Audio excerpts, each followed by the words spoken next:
Le fédéralisme donc, une des formes politiques les plus communes employées par les sauvages, comme le disait Chateaubriand ou encore comme le soulignait Denis de Rougemont. Le seul régime qui paraisse concevable et possible pour un ensemble composé d'entités aussi diverses et jalouses de le rester qu'est la Suisse. Voilà, belle citation. Alors comme souvent, la vérité se situe peut-être entre les deux, mais même si notre système nous est parfois envié, il n'est pas exclu qu'ils ne doivent pas être revitalisés, à défaut d'être totalement remaniés, ne serait-ce que pour éviter un fonctionnement pernicieux qui voudrait que de plus en plus la Confédération légifère et que les cantons se contentent d'exécuter. Pour en parler ce matin en direct de notre studio de Fribourg, un grand connaisseur de la question, Nicolas Schmitt, docteur en droit de l'Institut du fédéralisme de l'Université de Fribourg. Bonjour. Bonjour Monsieur Maté-Doré, merci de votre invitation.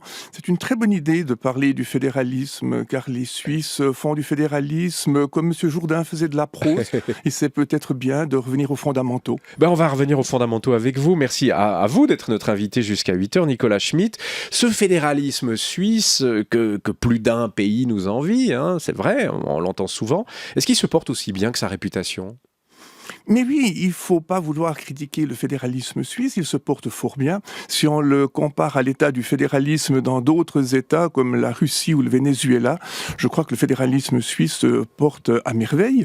Il ne faut pas oublier Ce sont des exemples un peu extrêmes, hein, pardonnez-moi. Oui, mais ce sont comme des fédérations et donc le fédéralisme suisse continue à caracoler pratiquement en tête des fédérations. Ronald Watts, le pape du fédéralisme, a rappelé que la Suisse, avec le Canada, représente la fédération la plus décentralisée, donc celle dans laquelle les cantons ont préservé le plus de compétences. Et cela depuis 170 ans. Donc depuis 170 ans que ça fonctionne, il faut croire que c'est pas si mal que ça. Plus la mondialisation s'accélère, et Dieu sait qu'on en mesure les conséquences depuis quelques années, plus le fédéralisme à la Suisse serait essentiel, c'est ça ? Oui, c'est tout à fait juste.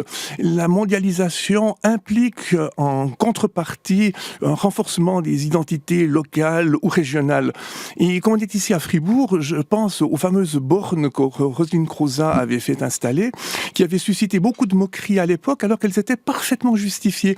L'idée est qu'à l'époque de l'Europe unie, de la globalisation, il est important de marquer aussi les limites des intérêts locaux et régionaux, cantonaux en Suisse, car ces deux éléments vont de pair. Oui, le fédéralisme, c'est une limite, une belle frontière, mais qui est poreuse, qu'on peut traverser, c'est ça, c'est pas un mur. Exactement. Et le fédéralisme crée un mouvement dialectique entre les éléments de centralisation et de décentralisation. Donc il faut jouer sur les deux tableaux. Le fédéralisme représente la préservation des identités régionales, ce qui est très important, mais ne doit pas se fermer à l'ouverture au monde, l'ouverture à l'extérieur. Il faut jouer sur les deux tableaux. C'est très important d'avoir cette idée en tête. Souvent, les gens considèrent le fédéralisme d'une manière univoque. Certains voient uniquement l'aspect de décentralisation. Il faut donc tout donner aux cantons, tout donner aux États membres de la fédération. D'autres voient un élément de centralisation. En fait, la vérité est entre les deux. Et on le voit très bien en Suisse, où depuis 170 ans, les cantons et la confédération recherchent constamment à peaufiner leurs relations. Et c'est un mouvement qui n'a pas de fin. Comme disait un célèbre slogan d'une marque de voitures de sport, se dépasser la seule course qui n'aura jamais de fin. Le fédéralisme, c'est un peu la même chose. Il s'agit de trouver la meilleure voie pour l'efficacité et c'est une course qui ne se terminera jamais. C'est une recherche d'équilibre permanente, on vous comprend bien, Nicolas Schmitt. Cela dit, puisqu'on en parle cette semaine, les cantons de Vaud, Valais et Neuchâtel renouvellent leur gouvernement et leur parlement. Est-ce que ces cantons-là, mais d'autres aussi, ont encore vraiment l'importance qu'on leur attribue? C'est ce qu'on dit souvent, ce sont des questions qu'on pose souvent à nos invités. Est-ce que la Confédération n'a pas repris le pouvoir ? Non, certainement pas. On le voit par exemple dans le canton du Valais où un nombre record de candidats se pressent pour accéder au Conseil d'État. Si la fonction de gouvernement cantonal n'avait plus aucun intérêt, eh bien, les gens ne voudraient pas en faire partie. Bon, il y a les égos aussi, hein. Ça peut être aussi une question d'égo de vouloir briguer ces postes-là avec une fonction qui peut-être aurait moins d'intérêt mais qui ne serait pas le plus important dans la course à l'investiture. On peut aussi voir les choses comme ça. Non, je ne crois pas. Il y a quand même une véritable importance des cantons qui continuent de gérer beaucoup de dossiers. Savez-vous, par exemple, que le canton de Vaud a un budget plus important que que le Sénégal? Mais vous savez, les cantons aujourd'hui ont des activités considérables dans un nombre de domaines qui restent très très conséquents. Et il faut savoir que, par exemple, en 1848, pratiquement personne ne voulait aller à Berne. C'était très difficile de trouver les premiers conseillers fédéraux, car tout était déjà dans les cantons, et les membres des gouvernements cantonaux trouvaient qu'il était absolument inintéressant de se déplacer pour aller dans une bizarre administration. Ça a beaucoup changé, effectivement, mais les cantons conservent de grandes compétences. On le voit très bien dans toutes les discussions qui concernent les activités des cantons, leur gestion, la façon dont ils appellent ou pas des entreprises, leur gestion du territoire, leurs grands projets, leurs ratés, leurs succès. Les cantons continuent à garder un élément tout à fait important dans les compétences, mais oui. Non, mais je vous écoute avec bonheur, mais on a quand même l'impression, et on peut aborder les sujets de votation aussi qui nous attendent, que la marge de manœuvre des cantons est un peu en train de se réduire. Berne légifère et les cantons appliquent ensuite. C'est pas comme ça qu'il faut voir les choses? C'est pas comme ça que vous voyez les choses? Non, parce qu'il faut voir justement deux éléments dans cette question. D'un côté, il y a l'élément pratique, l'élément concret. Et c'est vrai que les compétences cantonales se rétrécissent, mais c'est un phénomène qui remonte à 1848 pour une raison toute simple. Les cantons sont extrêmement petits. Pensez qu'Appenzell fait 15 000 habitants. C'est des entités absolument minuscules. Il est donc inévitable qu'un transfert de compétences soit fait en faveur de la Confédération. Il n'y a pas une accélération de ce transfert de compétences ces dernières années, Nicolas Schmitt? Non, pas du tout. L'accélération s'est faite au cours du XXe siècle, mais il y a des freins qui ont été mis à la fin du XXe siècle, justement au début du XXIe, pour tenter d'éviter cette érosion, notamment en tentant de préserver et d'encourager les collaborations intercantonales plutôt que le transfert brut de compétences à la Confédération. Mais ce que je voudrais ajouter, c'est que il y a cet aspect de compétences, mais c'est pas le plus important, parce que dans le fédéralisme, ce qui est tout à fait essentiel, c'est la préservation de l'identité cantonale. C'est le fait que les gens doivent avoir l'impression que leur canton représente un État, conformément à l'article 3 de la Constitution qui dit que les cantons sont souverains. C'est une phrase absolument sublime. Et les cantons étant souverains, les cantons ont leur gouvernement, leur parlement, et les cantons continuent d'avoir toute une série d'activités qui influent directement sur le sort des citoyens. Les ponts, les routes, les assurances, plein de choses sont gérées par les cantons, mais pour les citoyens, c'est très important d'avoir un pouvoir qui est proche de chez eux et pas un pouvoir lointain. L'argent reste comme toujours le nerf de la guerre, Nicolas Schmitt, les difficultés financières croissantes que connaissent les cantons. Est-ce que ça n'est pas une fragilisation du fédéralisme, justement? Oui, vous avez tout à fait raison. L'argent est le nerf de la guerre. Et c'est vrai que le pire ennemi des cantons, je crois, ce n'est pas la centralisation, ce n'est pas la mondialisation, mais c'est les partis politiques de droite qui pratiquent le moins d'État. Et effectivement, cette façon... Et qui pourtant défendent le fédéralisme, si l'on prend l'UDC. Oui, mais peut-être pas de la manière dont il faudrait. Je rappelle que l'UDC, qui n'arrête pas de secouer les cloches à l'Albis Guthlier, est en même temps le parti qui a lancé dans tous les cantons de Suisse alémanique des initiatives pour supprimer l'enseignement du français. Oui, donc il faut être logique. C'est un paradoxe total là que vous nous expliquez. Mais tout est paradoxe dans la vie politique. Et effectivement, les partis politiques qui défendent le moins d'État sont en fait des partis qui soutiennent le moins de fédéralisme parce que les cantons ont besoin d'argent pour remplir toutes les tâches qui leur incombent. Et de ce point de vue-là, on voit effectivement dans tous les cantons des trous financiers absolument béants qui risquent de s'augmenter encore si la RIE 3 est acceptée. Ah oui, justement, vous me tendez la perche. On va voter le 12 février prochain, RIE 3. Qu'est-ce qui va se passer en cas de refus alors c'est tellement serré qu'on ne sait que dire. Les sondages ne nous indiquent pas de tendance forte. Imaginons un refus de RIE 3, qu'est-ce qui se passe ensuite ? Écoutez, en cas de refus, je pense que le projet gagnerait à être redéveloppé, retravaillé d'une manière plus simple. Le professeur Bernard Daflon, dont la sagesse est proverbiale, s'est exprimé... Un fribourgeois, oui. Oui, un fribourgeois, un collègue de l'université, s'est exprimé sur le sujet en disant que cette RIE3 était un amalgame de 7 dispositions totalement antinomiques et que personne au monde ne pouvait prévoir ce qui allait en ressortir. Ce qui est clair, c'est que les trous financiers risquent de continuer à s'agrandir, ce qui est très problématique pour les cantons. Il faudrait peut-être revenir à un projet mieux ficelé, plus simple, plus clair et qui a moins d'inconnus. Bernard Daflon parle de la RIE3 comme d'une équation insoluble à 7 inconnus. Il faudrait peut-être revenir à quelque chose de plus simple. Bon, cela dit, le fédéralisme n'a rien à gagner d'une relance de la concurrence fiscale entre les cantons. Enfin, j'imagine, je vous soumets la question.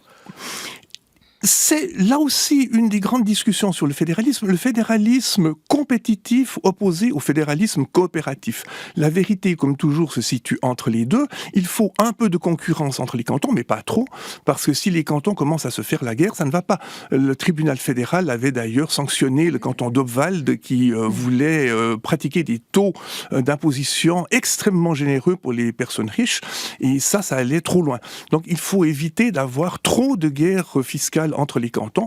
Et de ce point de vue-là, il faut faire confiance à la sagesse des citoyens. Comme souvent. Bon, il y a aussi la question des naturalisations facilitées soumises au peuple. Alors certains politiciens PDC, à l'instar du président du parti, Gerhard Pfister, on l'a entendu, s'opposent à ces idées parce que justement, selon lui, c'est une atteinte au fédéralisme, la naturalisation qui ne serait plus du ressort des cantons et des communes. On sait que ce texte veut harmoniser les choses au niveau fédéral. Est-ce qu'il faut s'en inquiéter ? Non, je ne pense pas, parce que depuis longtemps, la naturalisation est un phénomène qui mêle le droit cantonal, le droit fédéral et aussi le droit communal, puisque c'est les communes qui sont finalement les dépositaires de la nationalité suisse. Donc ça ne fait que correspondre à la tradition, et si certaines compétences supplémentaires sont octroyées à la Confédération, ça ne change rien au processus, puisque finalement les cantons vont devoir l'adopter. Il faut toujours penser que le fédéralisme d'exécution tel qu'on le connaît en Suisse permet à Berne de légiférer, mais c'est les cantons qui appliquent une bonne partie des lois fédérales, contrairement aux États-Unis par exemple, et de ce point de vue-là, ça laisse toujours aux cantons une marge de manœuvre. Nicolas Schmitt, par rapport au fédéralisme, on peut aussi essayer de situer les choses sur la question géographique, sur le découpage. Bon, on connaît les cantons actuels. Est-ce que le fédéralisme ne se porterait pas encore mieux si l'on redéfinissait le territoire et les entités cantonales ? Alors on pourrait aller jusqu'à des fusions, ou vous me voyez venir. Quelles sont les pistes en la matière là ? Je vous vois venir avec vos grands sabots, et les pistes là sont nulles. Totalement nul, il ne faut absolument rien changer. La Suisse a le privilège rare, extraordinaire, presque unique de disposer de cantons dont l'histoire est fort ancienne puisqu'ils remontent au Moyen-Âge, dont les frontières sont extrêmement établies et qui de surcroît, comme il y a 26 cantons dans un si petit pays, constitue une sorte de grille qui évite les antagonismes trop forts. La Suisse romande est composée de plusieurs cantons qui pratiquent plusieurs religions et qui ont des systèmes économiques plus différents, puisque Genève et le canton de Vaud, pilotés par l'excellent Pascal Broulis, sont des cantons économiquement très puissants, à côté des cantons plus faibles que sont Fribourg, le Jura ou Valais. La Suisse alémanique, c'est la même chose. Vous avez les grands cantons très riches au nord, vous avez les cantons catholiques de Suisse centrale. C'est cet ensemble très hétérogène est maintenu par le fait que les cantons permettent cette grille de découpage très fine. Si vous vouliez créer d'autres découpages, d'abord, vous avez des problèmes de définition, et ensuite vous avez des problèmes d'opposition frontale. Une Suisse romande unie serait obligatoirement confrontée en opposition avec une Suisse alémanique unie, et une Suisse alémanique divisée par exemple en deux régions, le nord et le sud, vous aurez exactement les conditions qui ont prévalu à l'époque de la guerre du Sonderbund. Ouais. Donc c'est totalement impossible. Et vous voyez par exemple les incroyables discussions qui ont entouré la création du canton du Jura et qui se poursuivent depuis pratiquement un siècle et qui vont encore aboutir prochainement à la votation sur Moutier. Dès qu'on touche à des frontières cantonales, on ouvre la boîte de Pandore et c'est extrêmement dangereux. Appenzell, Rhône intérieur, je crois que vous le citiez tout à l'heure, qui en termes d'habitants est l'équivalent de la commune genevoise d'Aunay. Est-ce que c'est normal qu'elle conserve le poids électoral qui est le sien ? Tout à fait. Tout à fait. C'est justement un des prix à payer pour le fédéralisme. Et il y a, en matière de préservation de la bonne, la vie en société à l'intérieur d'un État, il y a des prix à payer. Par exemple, le respect exagéré accordé à certains cantons, le respect exagéré accordé à certaines minorités linguistiques. Il y a 3 conseillers fédéraux francophones actuellement au Conseil fédéral. C'est beaucoup trop. Les Romans n'auraient droit qu'à 1,7 conseiller fédéral. Mais voilà, c'est le prix à payer. De même, pour le prix des traductions, ça coûte une fortune certainement de traduire toutes les lois en italien, mais c'est le prix à payer. On doit garder cet élément en tête. Il y a un prix à payer pour la bonne coexistence. Belle défense du fédéralisme que la vôtre, Nicolas Schmitt. Quelques articles de presse, Valérie Drouet et Esther Coco. Christophe Blocher d'abord, qui est en grande interview dans la NZZ, le tribun UDC, précise les contours de la future offensive contre la libre circulation des personnes, Esther. La résiliation de la libre circulation à elle seule ne suffit pas. Nous étudions la possibilité d'imposer une interdiction générale de conclure n'importe quel traité qui entrave l'indépendance de la Suisse. Christophe Blocher veut ainsi empêcher aussi la conclusion d'un accord cadre avec l'Union européenne. L'UDC lancera son initiative contre la libre circulation cet été ou l'automne prochain. Dans cette interview, le tribun zurichois critique aussi la politique protectionniste du président américain Donald Trump. Une telle politique économique peut mener les États-Unis à leur ruine. Selon Christophe Blocher, Donald Trump ferait mieux de s'inspirer du modèle suisse, ne pas tenter de récupérer les emplois partis dans d'autres pays, mais miser plutôt sur l'innovation. Bon, les États-Unis qui sont un État fédéral aussi. Commentaire à apporter à cette interview de Christophe Blocher, Nicolas Schmitt. Écoutez, comme d'habitude, Christophe Blocher dit un peu tout et n'importe quoi. Comment peut-on vouloir supprimer la libre circulation et reprocher le protectionnisme ? En plus, l'UDC, qui est toujours très fier de citer la Suisse en exemple, oublie de mentionner que c'est la libre circulation qui a créé la richesse de la Suisse. Aussi longtemps que les cantons étaient totalement hermétiques, étaient fermés et que chaque canton avait ses frontières, sa monnaie, son armée, etc., la Suisse était extrêmement pauvre. C'est l'ouverture des cantons qui a permis à la Suisse de se développer, de créer un marché unique. Le marché unique suisse a créé la prospérité de la Suisse. Il est à mon avis ridicule de dire le contraire pour l'Europe. On peut aménager la libre circulation pour essayer de lutter contre les effets excessifs de cette libre circulation, mais voir la Suisse comme une espèce de forteresse, ou mieux encore comme une sorte de navire ou de nuage flottant au-dessus de l'Europe sans la toucher, c'est une vision qui me paraît totalement absurde. Alors, nous avons Guy Parmelin, Valérie Drouet, qui a froissé l'industrie d'armement et on se questionne sur sa contre-attaque dans La Liberté. Oui, un article à lire aussi dans le Nouvelliste ou les journaux neuchâtelois. Guy Parmelin a froissé l'industrie en gelant le projet de défense sol-air Baudelouve. Et celle-ci appelle à une reprise rapide de l'industrie, donc dans le sillage du rapport des commissions de gestion la semaine dernière.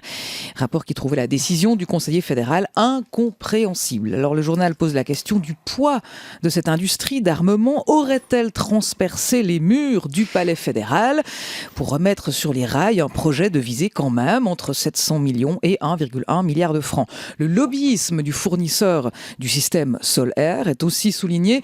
Lobbyisme qui a convaincu la commission de sécurité du Conseil des États après les doutes de sa commission sœur du national. Bon, c'était aussi voilà, on parle du fédéralisme, mais il y a aussi le système de milice et c'est peut-être aussi le système de milice qui occasionne est-ce que ça a transpercé les murs du palais fédéral? Alors voilà, il y a beaucoup de monde qui, dans les rangs de l'Assemblée nationale, de l'Assemblée fédérale, on n'est pas en France, qui milite pour l'industrie d'armement. Ce système de milice, ça c'est une question récurrente aussi, comme le fédéralisme ne touche pas un peu à sa fin, est toujours aussi en bonne santé. Nicolas Schmitt, qu'en dites-vous ?